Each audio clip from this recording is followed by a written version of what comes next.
আসসালামু আলাইকুম।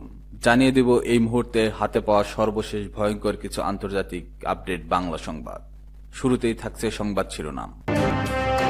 শুরুতেই জানিয়ে দিব পরমাণু স্থাপনা সহ ইসরায়েলের হাজার হাজার গোপন নথি পেয়েছে ইরান। জানিয়ে দিব গাজায় শিশু হত্যা বন্ধ করুন, ইসরায়েলকে ইতালীয় কোচের বার্তা। এরপর রয়েছে সম্পর্ক ছিন্ন করলেন ট্রাম্প, নতুন দল করছেন মাস্ক। সর্বশেষ থাকছে ফিলিস্তিনিকে স্বীকৃতি দেওয়া থেকে সরে এলো পশ্চিমা দুই দেশ। এতক্ষণ শুনছিলেন সংবাদ শিরোনাম, এবার বিস্তারিত। প্রিয় দর্শক, আপনি যদি এই চ্যানেলে নতুন হয়ে থাকেন, ভিডিওটি দেখতে দেখতে চ্যানেলটি সাবস্ক্রাইব করে আমাদের সাথেই থাকুন। পরমাণু স্থাপনা সহ ইসরায়েলের হাজার হাজার গোপন নথি পেয়েছে ইরান। ইরানের গোয়েন্দা সংস্থাগুলো ইহুদিবাদী ইসরায়েলের কাছ থেকে হাজার হাজার অত্যন্ত গোপন ও সংবেদনশীল নথি উদ্ধার করেছে, যার মধ্যে নেগেভ মরুভূমিতে অবস্থিত ডিমোনা পারমাণবিক স্থাপনা সম্পর্কিত উচ্চমাত্রার গোপনীয় তথ্য রয়েছে। এ বিষয়ে অবগত সূত্রগুলো ইরানের জাতীয় সম্প্রচার সংস্থাকে জানিয়েছে এটি ছিল দখলদার ইসরায়েলের উপর অন্যতম বড় আঘাত। সূত্রগুলো শনিবার জানায়, যদিও এই গোপন অভিযানটি কিছু সময় আগেই সম্পন্ন হয়, তবে বিপুল পরিমাণ নথিপত্র ও সেগুলো নিরাপদে ইরানে পৌঁছে দেওয়ার প্রয়োজনীয়তার কারণে সংবাদ গোপন রাখা হয়েছিল, যাতে সেগুলো নির্ধারিত সুরক্ষিত স্থানে নিরাপদে পৌঁছাতে পারে। তারা জানায়, নথির পরিমাণ এত বেশি যে এগুলো পর্যালোচনা করা ছবি ও ভিডিওগুলো পর্যবেক্ষণ করতেই অনেক সময় লেগে যাচ্ছে। এদিকে ইসরায়েলি কর্তৃপক্ষ গুপ্তচর বৃত্তির অভিযোগে 2 জনকে গ্রেপ্তারের ঘোষণা দেওয়ায় 2 সপ্তাহেরও বেশি সময় পর এ তথ্য ফাঁসের ঘটনা ঘটল। ইসরায়েল পুলিশ ও গোয়েন্দা সংস্থা সিনবেত এর 20 মে দেওয়া এক যৌথ বিবৃতিতে জানানো হয়, রয় মিসরাহি ও আলমোগ আতিয়াস নামের 24 বছর বয়সী 2 তরুণকে এপ্রিলের শেষ দিকে গ্রেপ্তার করা হয়। তাদের বিরুদ্ধে অভিযোগ, তারা ইরানের হয়ে গুপ্তচর বৃত্তিমূলক তথ্য সংগ্রহ করছিল। ইসরায়েলি কর্মকর্তারা দাবি করেন, ওই 2 ব্যক্তি দখলকৃত দক্ষিণাঞ্চলের কফার আহিম এলাকায় ইসরায়েলের প্রতিরক্ষা মন্ত্রী ইসরায়েল কাজ্জকে অনুসরণ করছিল। সপ্তাহ আগেই ইসরায়েলি কর্তৃপক্ষ ইরানের পক্ষে গোয়েন্দা তৎপরতা চালানোর অভিযোগে 2 ব্যক্তিকে গ্রেপ্তারের ঘোষণা দিয়েছিল। গাজায় শিশু হত্যা বন্ধ করুন, ইসরায়েলকে ইতালীয় কোচের বার্তা। অবরুদ্ধ গাজায় ইসরায়েলি আগ্রাসন ও ফিলিস্তিনি শিশু হত্যার নিন্দা জানিয়েছে ইতালীয় জাতীয় ফুটবল দলের সাবেক খেলোয়াড় ও বর্তমান কোচ রবার্তো মানচিনি। সৌদি আরব ও ইতালীয় জাতীয় ফুটবল দলকে কোচিং করানো 60 বছর বয়সী এই কোচ এক ভিডিও বার্তায় গাজায় ইসরায়েলি হামলার তীব্র নিন্দা জানিয়েছেন। তার ভাষায়, আমি আশা করি গাজার যুদ্ধ শীঘ্রই শেষ হবে। আপনারা সাধারণ মানুষ ও পরিবার, এমনকি শিশুদের লক্ষ্যবস্তু করতে পারেন না, যাদের এই সংঘাতের সঙ্গে কোনো সম্পর্ক নেই। রবার্তো মানচিনি আরও বলেছেন, এই দুর্ভাগ্যকে গ্রহণযোগ্য করার জন্য কোনো যুক্তি যথেষ্ট নয়। যুদ্ধ কখনোই সমাধান হতে পারে না, সময়ের সঙ্গে সঙ্গে নিরীহ মানুষকে এর সবচেয়ে বড় মূল্য দিতে হয়। মানচিনি বর্তমানে ইতালীয় জাতীয় দলের ম্যানেজারের দায়িত্ব পালন করছেন। এদিকে অবরুদ্ধ গাজা উপত্যকায় ঈদ উল আজহার পরের দিন অর্থাৎ 7 জুন ইসরায়েলি বিমান হামলা গোলাবর্ষণে অন্তত 75 জন নিহত, অন্তত আহত হয়েছে আরও প্রায় 100 জন। রোববার গাজার সিভিল ডিফেন্স বিভাগ সূত্রে আল জাজিরার এই তথ্য জানিয়েছে। গাজার স্বাস্থ্য মন্ত্রণালয়ের তথ্য মতে টানা 20 মাসের বেশি সময় ধরে চলা ইসরায়েলি হামলা এ পর্যন্ত প্রায় 54,800 ফিলিস্তিনি নিহত এবং 1,25,650 জনের বেশি আহত হয়েছেন। তবে গাজা সরকারি মিডিয়া অফিস তথ্যের মৃতের সংখ্যা 61,700 এর বেশি বলে উল্লেখ করেছে। জানিয়েছে ধ্বংসস্তূপের নিচে নিখোঁজ হাজার হাজার মৃত বলে ধারণা করা হচ্ছে। সম্পর্ক ছিন্ন করলেন ট্রাম্প, নতুন দল করছে মাস্ক। প্রযুক্তি বিশ্বের প্রভাবশালী ব্যক্তিত্ব মার্কিন ধনকুবের ইলন মাস্কের সঙ্গে ঘনিষ্ঠ সম্পর্ক সম্পূর্ণভাবে ছিন্ন করছেন মার্কিন প্রেসিডেন্ট ডোনাল্ড ট্রাম্প। স্থানীয় সময় শনিবার এনসিবি নিউজের এক সাক্ষাৎকারে ট্রাম্প জানান, তাদের সম্পর্ক ছিন্ন হয়ে গেছে।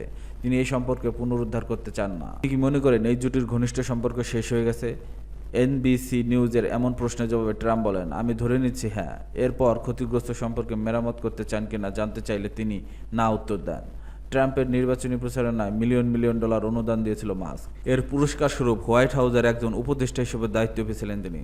তবে ট্রাম্পের বিগ বিউটিফুল কর ও ব্যয় বিল নিয়ে প্রকাশ্যে সমালোচনার জেরে তাদের দ্বন্দ্ব চরম আকার ধারণ করেছে। এরপর 129 দিন দায়িত্ব পালনের পর ডিপার্টমেন্ট অব গভর্নমেন্ট এফিসিয়েন্সি থেকে পদত্যাগ করেন মাস্ক। এদিকে Trump vice president JD Vance মন্তব্য করেন, মাস্ক এতটাই পারমাণবিক উঠেছেন যে তাকে হয়তো আর রিপাবলিকানদের মধ্যে স্বাগত জানানো হবে না। তিনি আরও বলেন, প্রেসিডেন্টের উপর আক্রমণ করাটা একটি বড় ভুল ছিল। টেসলা ও স্পেসএক্সের শিওর। এর আগে গত বৃহস্পতিবার ট্রাম্প সাংবাদিকদের কাছে মাস্কের আচরণ হতাশ প্রকাশ করেন। মাস্ক এক্সকে একের পর এক পোস্ট করে এর জবাব দেন, যেখানে তিনি দাবি করেন তাকে ছাড়া ট্রাম্প নির্বাচনে হেরে যেতেন। তিনি ট্রাম্পকে জেফ্রি এপস্টাইনের, যিনি যৌন প্রচারের অভিযোগে কারাগারে মারা গেছেন, ফাইলগুলোতে জড়িত থাকার অভিযোগ করেন। যদিও মাস্ক পরে সেই পোস্টটি মুছে দিয়েছে এবং এপস্টাইনের আইনজীবী এই অভিযোগ অস্বীকার করেছেন। ট্রাম্প তার নিজের মালিকানাধীন সামাজিক যোগাযোগ মাধ্যম ট্রুথ সোশ্যালের এক প্রতিক্রিয়ায় বলেন, মাস্ক পাগল হয়ে গেছেন। আরেকটা পোস্টে ফেডারেল সরকারের সঙ্গে থাকা মাস্কের প্রতিষ্ঠানগুলোর চুক্তি বাতিল করার হুমকি দেন ট্রাম্প। এবার এনবিসি নিউজের সঙ্গে সাক্ষাৎকারে ট্রাম্প আরও বলেন, প্রেসিডেন্টের অফিসের প্রতি অসম্মান দেখিয়েছেন মাস্ক। আমি মনে করি এটি খুব খারাপ একটি বিষয়, কারণ তিনি সম্মান দিতে জানেন না। আপনি প্রেসিডেন্টের কার্যালয়কে অসম্মান করতে পারেন না। ট্রাম্পের প্রেসিডেন্ট নির্বাচনী প্রচারে প্রায় $250 মিলিয়ন অনুদান দিয়েছিল বিশ্বের সবচেয়ে ধনী এই ব্যক্তি। তবে সামনের নির্বাচনে ট্রাম্প বিরোধী পাশে দাঁড়াতে পারেন মাস্ক। ডেমোক্রেটিক প্রার্থীদের সমর্থন করার সম্ভাবনার বিষয়ে জানতে চাইলে ট্রাম্প হুঁশিয়ারি দিয়ে বলেন, এর পরিণতি হবে ভয়াবহ। ফিলিস্তিনিকে স্বীকৃতি দেওয়া থেকে সরে গেল পশ্চিমা দুই দেশ। ফিলিস্তিনকে স্বীকৃতি দেওয়া থেকে সরে গেছে যুক্তরাজ্য ও ফ্রান্স। তারা জানিয়েছে আগামী 17 থেকে 20 জুন নিউ ইয়র্কে অনুষ্ঠিত আন্তর্জাতিক সম্মেলনে ফিলিস্তিনকে রাষ্ট্র হিসেবে স্বীকৃতি দেওয়ার পূর্ব প্রস্তাবিত পরিকল্পনা বাতিল করেছে। কূটনৈতিক কর্মকর্তারা বিষয়টি নিশ্চিত করেছে। শনিবার মিডল ইস্ট আইয়ের এক প্রতিবেদনে এই তথ্য জানানো হয়েছে। প্রতিবেদনে বলা হয়েছে, ফ্রান্স শুরুতে এই স্বীকৃতি প্রদানকে একটি নৈতিক দায়িত্ব ও রাজনৈতিক প্রয়োজনীয়তা হিসেবে উল্লেখ করেছিল। প্রেসিডেন্ট ইমানুয়েল ম্যাক্রো আশা করেছিলেন, সৌদি আরব যদি সম্মেলনের ইসরায়েলকে স্বীকৃতি দেয় তবে পাল্টা হিসেবে ফিলিস্তিনকেও স্বীকৃতি দেওয়া যেতে পারে। তবে ব্রিটিশ সংবাদ মাধ্যম দ্য গার্ডিয়ানের তথ্য অনুযায়ী ফরাসি কর্মকর্তারা ইসরায়েলি কর্তৃপক্ষকে জানিয়ে দিয়েছে, এই সম্মেলনের স্বীকৃতি ঘোষণা আসছে না। পরিবর্তে স্বীকৃতি পথ খুলে দেওয়ার জন্য কিছু শর্ত নির্ধারণ করা হবে। এই শর্তগুলোর মধ্যে রয়েছে গাজার স্থায়ী যুদ্ধবিরতি, ইসরায়েলি বন্দীদের মুক্তি, ফিলিস্তিনি কর্তৃপক্ষের সংস্কার, অর্থনৈতিক পুনর্গঠন এবং উপত্যকায় হামাসের শাসনের অবসান। শুক্রবার ফ্রান্সের পররাষ্ট্রমন্ত্রী জন-নোয়েল বারো বলেন, সম্মেলনে ফিলিস্তিনি রাষ্ট্রকে স্বীকৃতি দেওয়া একটি প্রতীকী সিদ্ধান্ত হতো।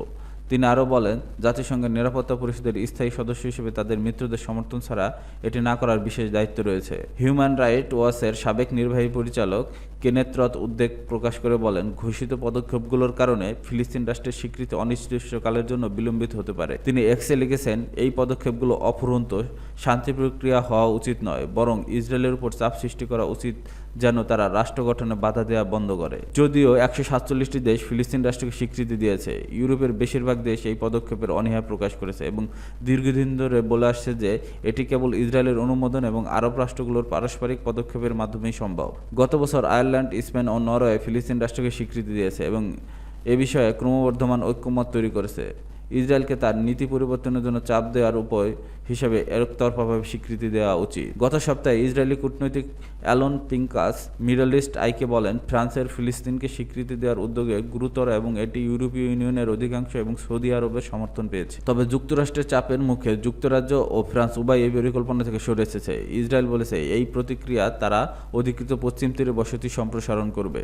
ইসরায়েল এ বিষয়ে কঠোর প্রতিক্রিয়া জানিয়েছে, বলছে তারা অধিকৃত পশ্চিম তীরে নতুন করে 22টি বসতি নির্মাণের পরিকল্পনা নিয়েছে, যা ফিলিস্তিন রাষ্ট্র গঠনের পথে বাধা হিসেবে বিবেচিত। ইসরায়েলের প্রতিরক্ষামন্ত্রী ইসরায়েল কাটজ একে কৌশলগত পদক্ষেপ বলে অভিহিত করেন।